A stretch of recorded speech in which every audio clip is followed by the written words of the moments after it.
Salve, salve pessoal, beleza? Tudo bem com vocês? Bem-vindos a mais uma super aula de matemática, beleza? E hoje nossos assuntos estão, como sempre, muito bons, beleza? Vamos lá descobrir o que a gente estuda hoje. Vamos lá. Equações equivalentes. Beleza, vamos lá. Equações equivalentes, certo? A gente já estudou o que são equações, certo? A gente já sabe o que são as equações. Equações são o quê? Sentenças numéricas, né? Relacionadas por um sinal de igualdade, onde nós teremos dois membros, né? Beleza? Então, equações são onde vai ter letras, números, um sinal de igualdade. Ok? Vamos lá. Mas o que são as equivalentes? Se a gente parar um pouquinho para pensar, a gente já estudou sobre frações equivalentes, foi? O que eram as frações equivalentes? Duas frações escritas de forma diferente, mas que davam o mesmo resultado. Beleza? Então, equações equivalentes, a mesma coisa, certo? Duas equações ou mais escritas de forma diferentes, com números diferentes, mas que dê o mesmo conjunto de solução ou a mesma raiz da equação. Por quê? Porque na equação, o resultado da equação é o que? Ou é o conjunto de solução ou é a raiz da equação. Belezinha? Então, as equações equivalentes são isso. Tá certo? Então vamos ver aqui se essas duas equações elas são equivalentes ou não. Lembrando, para ser equivalente, elas precisam ter o quê? O mesmo conjunto de solução, certo? Que no caso é a mesma raiz da equação, ok? Mas como a gente não tá aí vendo, ou ele não te deu qual que é o conjunto de solução para você buscar, né? Ou só substituir o x, né? Que é a incógnita. Para você saber se é ou não, você vai ter que resolver ele da forma aí mais habitual que a gente usa, né? Sem substituir nada, só passando aí os termos para antes ou para depois da igualdade, pegando aqui o raciocínio de dois princípios, beleza? Que nós temos nas equações que a gente vai fazer quando a gente estiver fazendo aqui nossas equações, certo? Resolvendo elas. Beleza? Então, como a gente faz? Para que a gente descubra, né, se essas duas equações são equivalentes, elas precisam ter o quê? O mesmo conjunto de solução, ou a mesma raiz. Então, vamos ver. Ó, na equação, tudo que tem x fica antes da igualdade, certo? Então, x é igual a 8 já tá, né? Não tem mais nenhuma letra aqui, então não precisa vir nada para cá, certo? Então, 8 já tá menos 8, permanece menos 8. Beleza? E esse mais 3 que está antes aqui, precisa ir para depois, certo? Então, se ele vai para depois, então ele vai com sinal trocado, certo? Então, vai ficar menos 3. Ok? Então, resolvendo, nós vamos ter o que? X é igual a menos e menos, sinais iguais, né? Soma e repete sinal. 8 mais 3 é 11, menos 11. Beleza? Então aqui está a nossa raiz da equação. Vamos ver se essa daqui é também igual ao conjunto de solução menos 11. Beleza? Se você notar, essa equação aqui, ó, ela já é igual a essa, né? Não é isso? Então se a gente fizer a resolução da equação, nós vamos ter menos 11 também, não vamos? Ó? Já está tudo no lugarzinho, ó. Vamos repetir aqui só para... Ó. X é igual a menos 11. Então, sim, essas duas equações são equivalentes porque é o mesmo conjunto de solução ou a mesma raiz. Beleza? Então, aí nós temos a nossa resolução da equação equivalente. São, que é o 11, né? Deixa eu colocar aqui conjunto de solução, né? Para a gente não perder o fio da meada. É igual a menos 11. Se a gente está falando de conjunto de solução menos 11, então a gente está falando de conjunto universo Z, né? Que é um número negativo, certo? E aqui também, beleza? Mas vamos ver aqui uma coisa.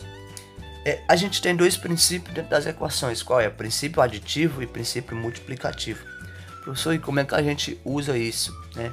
Princípio aditivo e multiplicativo. A gente usou aqui, certo? Sem a gente perceber, tá bom? Como foi isso, professor? Foi assim, ó. Vamos pegar aqui x mais 3 é igual a menos 8. pelo princípio aditivo, o que que acontece? Se eu colocar aqui, primeiro princípio, né? Princípio aditivo, certo? Aditivo.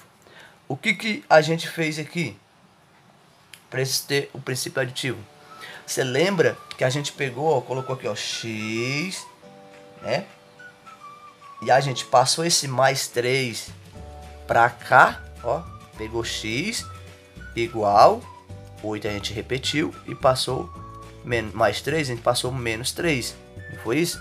Aqui a gente usou o princípio aditivo de uma forma mais simplificada, tipo, a gente só colocou para lá porque a gente iria cancelar por causa do princípio aditivo. Cancelar o que, professor? Não estou entendendo. A gente fez isso, ó. A gente pegou, pelo princípio aditivo, a gente iria somar x mais 3, a gente iria repetir, iria somar isso daqui, ó, com menos 3.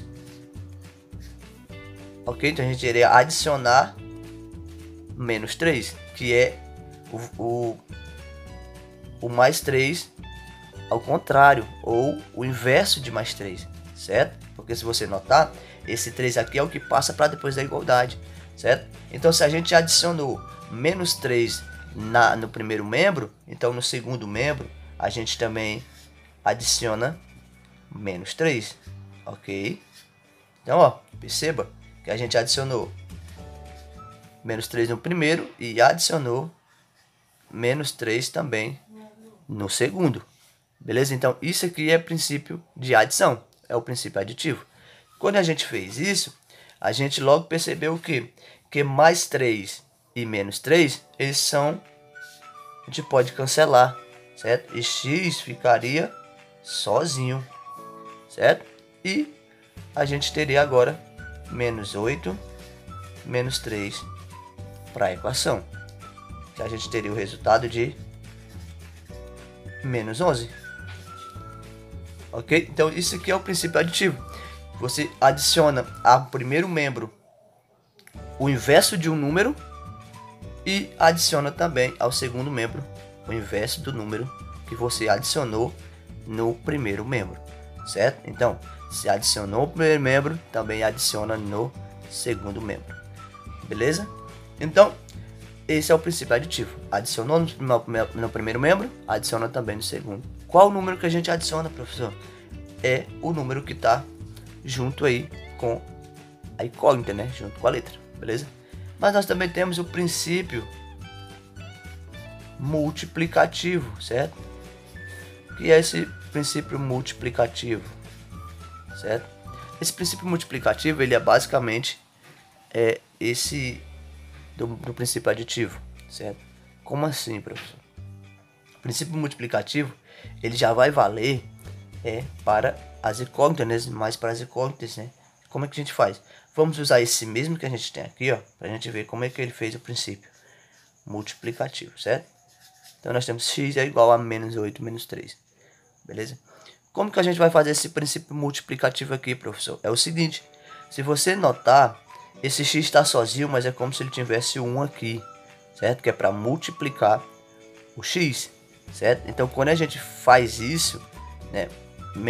1 vezes x, não precisa do 1, né? Então x é x, mas tem 1 aqui, certo?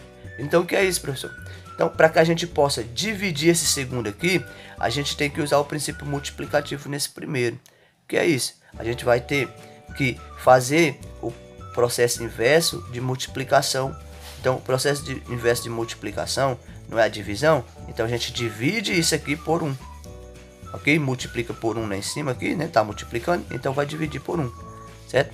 E se adicionou a multiplicação, né, de 1, ou melhor dizendo, a divisão, né, que é o processo inverso da multiplicação, também adiciona no segundo membro a divisão por 1, certo? E a gente vai perceber o quê? Que 1 a gente pode cancelar por 1. Isso aqui vai ficar x é igual a menos 8 menos 3 dividido por 1, menos 8 menos 3, certo? Que a gente vai ter o resultado de menos 11. Entendido? Então, ó, a gente usou sem perceber o princípio aditivo nesse primeiro, quando a gente só escreveu x igual a menos 8 menos 3. Por quê? Porque a gente já tinha sido adicionado o menos 3 e a gente ia cancelar. E a gente já tinha adicionado aqui também. Beleza? E multiplicativo também, quando a gente chega aqui no final para a gente dividir, certo? A gente não vai dividir, a gente pega esse número e divide o próximo, certo? Mas para a gente poder dividir esse próximo por o número que está aqui, a gente também tem que dividir essa primeira equação pelo mesmo número, certo? Por isso que a gente dividiu 1 por 1 e restou aqui 1, porque não tinha nenhum número 1 aqui para a gente dividir também, certo? Ou cancelar, beleza? Então, eu espero aí que você tenha compreendido, entendido e até a próxima aula, se Deus quiser. Valeu!